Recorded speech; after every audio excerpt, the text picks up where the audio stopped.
there, Sean. Hope your trip is productive and you're having a good time up there in Brooklyn at the headquarters.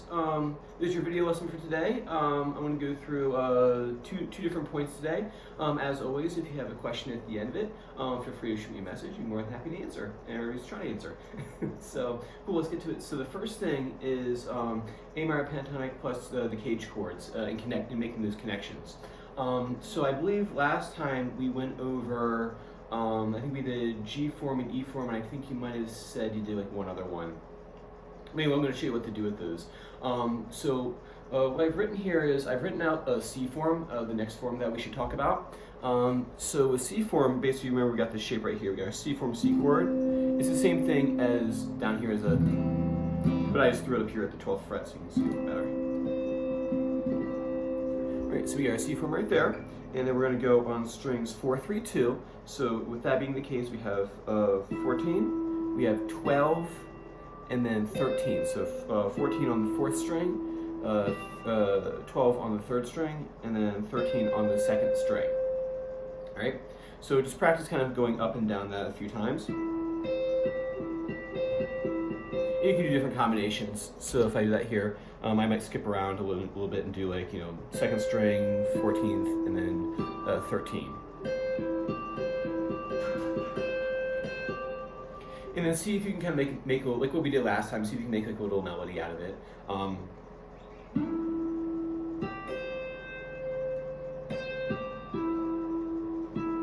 Right? And then go down and do the other ones that you've already done. We've done this one here. This one's the G form from box 1, right? Then you have E form, and C form. And then see if you can kind of bounce between those. Oh, sorry. And go vertically. And then C, I think what you did last time is you kind of just moved between, right, so I'm down here at the at G form, and then E form, and then C form.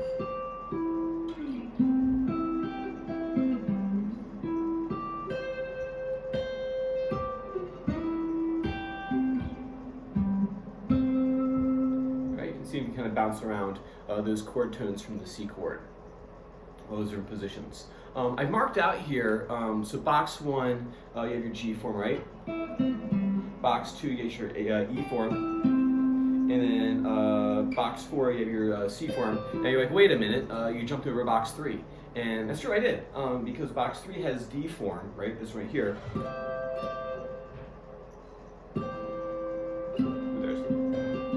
But if you look right here, the way they link up together, it's really just kind of like it's really connected to C form, right? Because C form is this right here, and then D form is literally like right on top of it, plus a connection with C form, or sorry, with E form.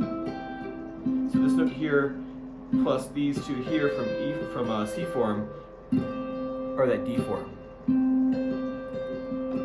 That'd be kind of useful. This is actually kind of a useful chord right there. As you see it on like a U2. Like Edge does a lot. It uses that chord an awful lot. And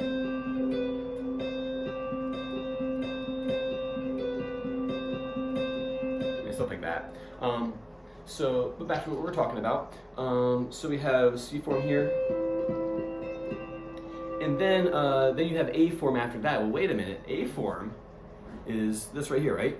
You got my C chord A form, or fret it like this if you want to. If you look right here, that is actually part of right there. So you don't need to like go through every single cage shape because a lot of them kind of the way they link together. You just remember, oh, I just remember G form like this. So then what I would do, I would go through those shapes that are useful and go, okay, G form, E form, C form, and then back to G form right there. So there's really was it 3 of them that you have to really remember. It gets it's different when we start adding the first string in there, but that's for the strings 4, 3, 2. But cool, so then what to do with that is just see if you can use those three shapes and move them around and make a little melody with it. So you can do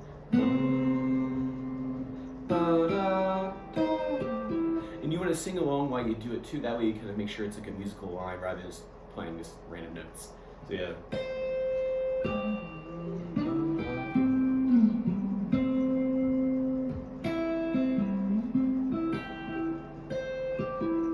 Right? It's gonna be around that way.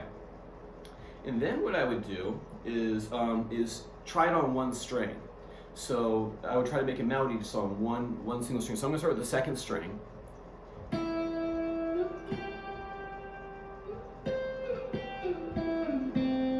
It's on the C form right there.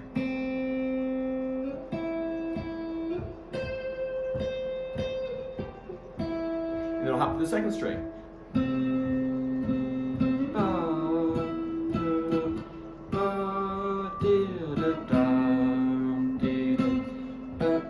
Back to first string,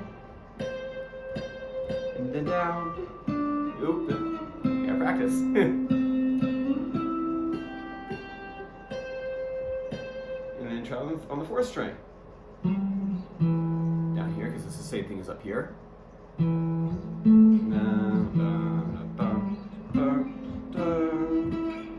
Go up the octave.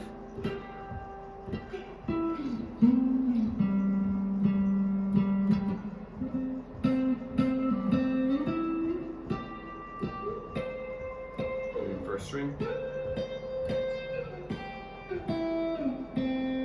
And then you'll know where all the chord tones are on that string group right there. And go, okay, well, what do you do after that? Because you can only, chord tones are nice and everything, but you need a bit more meat on the bone. After you practice that and get used to that, the next step will be using those as kind of like anchoring points for your melodic lines. So say, for example, you're soloing a blues solo, you might go. So I started in that example right there. I was in A minor pentatonic box 1, right? And I go, okay, well I know this one here is a chord tone, this is a chord tone right here, and I want my musical line to tell people, hey, this is a C chord that I'm working with. So I might start with my first finger here and go like 1, 2, 3, 1, 2, 3, 1, 2, 3. So I started here, and I went to here, and I went 1, 2, 3, 1, 2, 3, 1, 2, 3. And that way I had my anchoring points as the C chord, and I had some passing tones there to make it interesting. And I used a 3-note sequence to do it. So I went 1, 2, 3, 1, 2, 3, 1, 2, 3. That way, if I put a backtrack on, let's see here what I have. Let's do this. Put a backtrack on for us.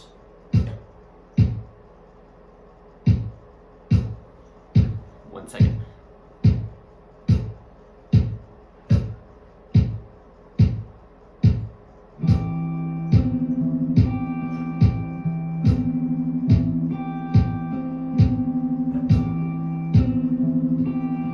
So we got a C chord in the background, right?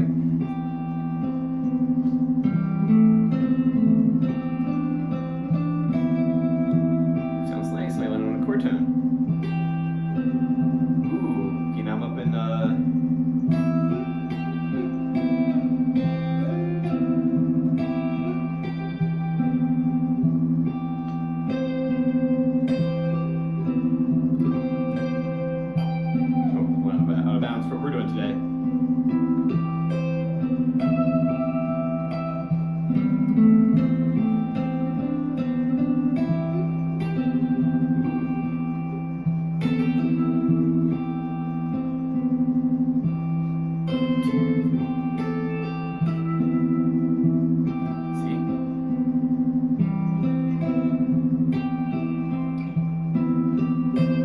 It also sounds nice if you play as a chord kind of to the side. If I were kind of layer things on top of what another guitar player is doing, but I don't want to play exactly what they're playing, I might take one of these chords shapes and go, or take that thing that I did. They said the Edge does a lot in U2, and I want to do that. What do I want to do? Let's do this.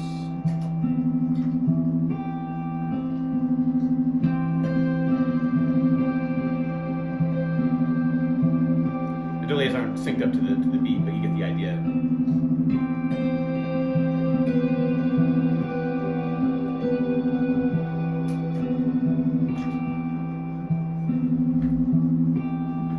Box 1.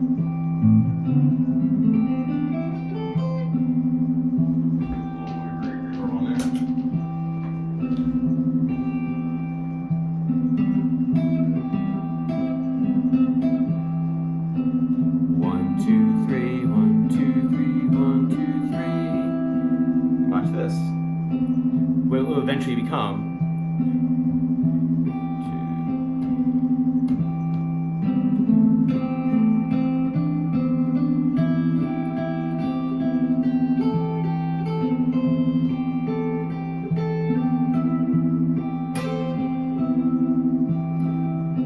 See?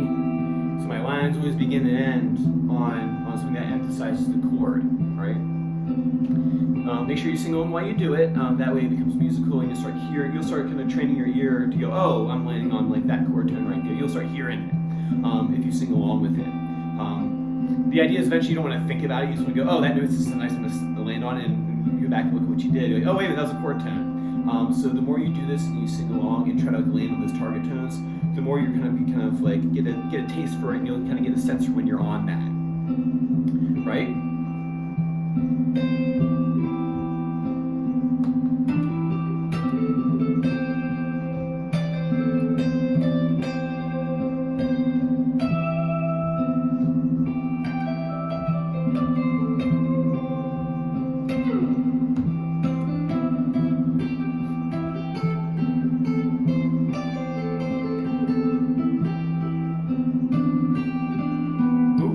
There, that's the next step. That's like later on when we do we'll do 2 chords, and then you'll switch between the 2 chords, and you slowly build it out that way as you get better at it. So cool, man. Work on that. So do those 3 like main shapes, and then once you get comfortable with that, then start integrating your boxes back into those, and then using those as like structural points. Cool. Number 2, what I want to talk about is some techniques. So a little while ago, we were working on some speed picking techniques, or playing faster. So rather than playing everything kind of like that pedestrian, like 1, 2, 3, you want to play stuff this way, a little bit faster bursts, especially when we do that kind of thing. You want to play faster, right? So hopefully you've been working on the that economy or slash sweeping technique. So just to review, we're going to hop up here. This is number 2, the tab 17, 15, 17, 15. So we have 17, so down, up, or I'll go to the numbers first. 17, 15, 17, 15. That's on the first string and second string. So 17, 15, 17, 15. And if you remember from our picking technique before, as a quick review, you're going to go down, up, down. And the idea is that you want to keep your hands super relaxed. That's why we go slow. So you can feel what it feels like to be completely relaxed, not tightening up. I mean, I remember when I was younger, I would just like, time very fast. So remember keeping that pick extremely level, right? Kind of like this right here. So the pick is completely horizontal, completely level. You get your strings right here, and as you're picking through the strings, remember you're just brushing the edge of the string, right? You don't want to dig in, because if you dig in, that's going to be more friction for you to push through. If you angle your pick, that's more friction that's going this way through. You want to be a level pick. And those guys who play super awesome doing it this way, but I was raised to do it, keep it completely level and passing those strings just like you're brushing the edge of the string. That's why I use this kind of pick right here. I use these Jazz 3 Jumbos. Is because they have a nice pointy end on the tip. I was finding that when I was using the Gator grips, over time, like the edge of the pick would get worn down, and it was getting harder to do those faster passages. And I was like, oh, what's going on here? So actually, I grabbed 2 picks, like a brand new one, and then like one I've been using for a few weeks, and I kind of like held them up side to side. And I was like, oh, I've actually worn off the edge of the tip of the pick. So I like these pointy ones because I can push through easier, less friction, and picks aren't going to last forever. So as soon as you start kind of feeling, something's not quite right, I just throw them away. And I usually buy for these picks here. I'll buy like a bag of like 75, and every 6 months I'll just order another batch. Anyway, so work on that. Review that speed picking here, right? So 17, 15, 17, 15. When you do that cross, when you cross from strings 1 to string 2, down, up. Don't re-articulate as like this. So if I go down, up, down. See how I'm making like big movements? You don't want that. What you want is like a direct line. It's basically the motion's just carrying through. So rather than doing this, down, up, all right, time to go up again, down, up, down, right? Like, yeah, let's see if I can do it bad. Down, up, down, right? My hand is completely relaxed. I don't pop my thumb up like this. I used to see some guys like their pick grip is like this. I like a relaxed thumb myself. Or keeping the thumb like this right here, so not popping it up. That's what I like to do.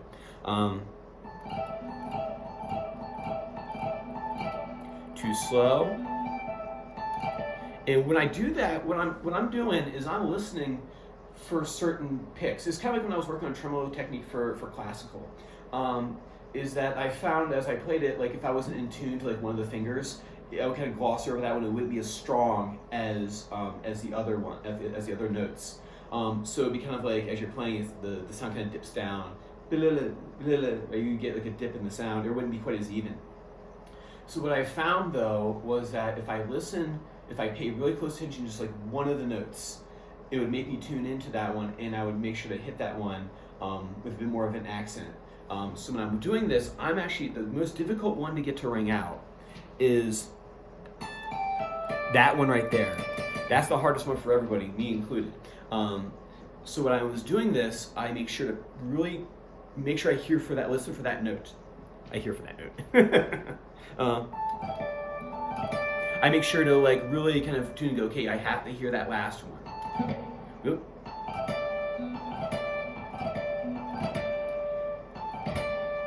And make sure I really get that one to pop out. So moving on to the new material for this is part 2. So that 17, 15, 15, 17, 15, 17, 15, that's from A minor pentatonic box 5, as you know. That's the, 15, 17, 15, 17, 14, 17, 14, 17, right? It's from that box right there. Because box 1 is back here at that 17th fret, right?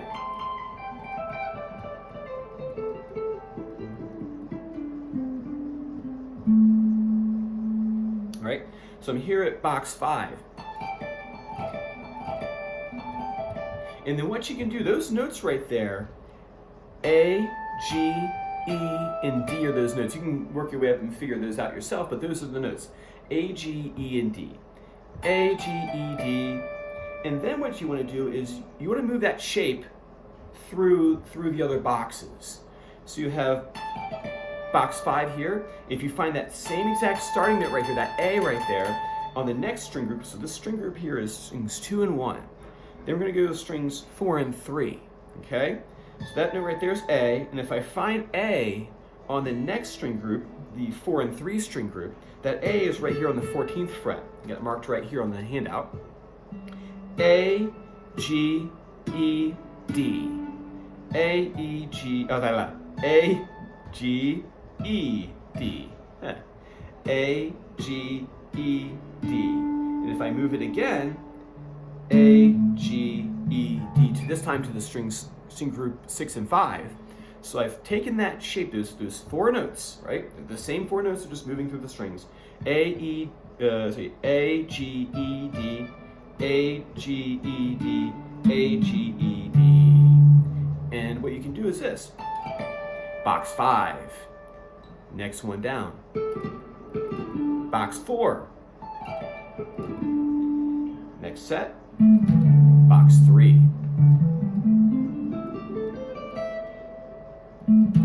Box 4. Ooh, there it is. Box 5. Right? So I have this. And it's a nice way to traverse through the different boxes, kind of like to connect them together. So if I'm soloing again,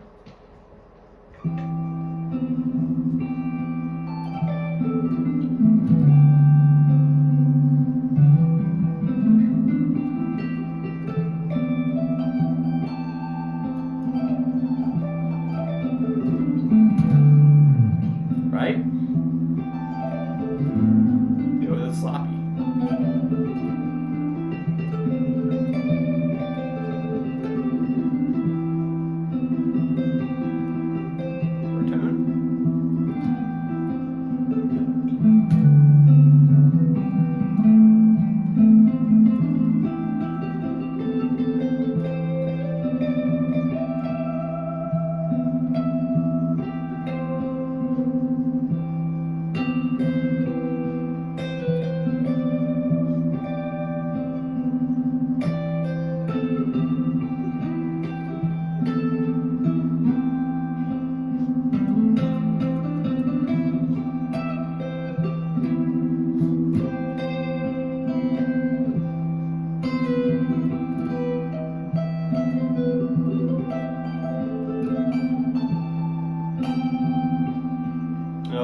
Extra stuff in there, but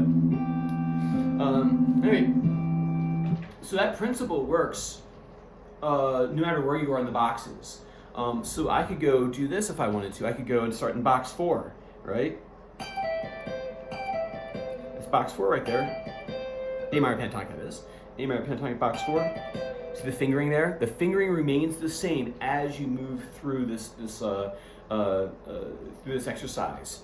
So this shape, you know, see how the relationship was like 2 frets away each time? The same principle holds true through no matter where you start. So as long as you maintain that shape, it's the same exact notes. See that movement right there I did?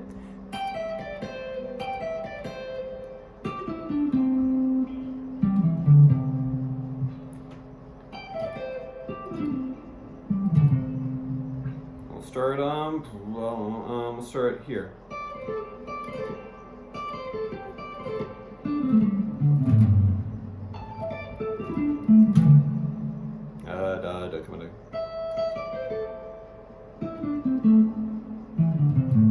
Right? And you can move through all the boxes that way. All right, cool, man. That's what I want to talk about today. Like I said, feel free to shoot me over a message. Be more than happy to answer or clear anything up that was unclear. And I will see you same time next time. Take care.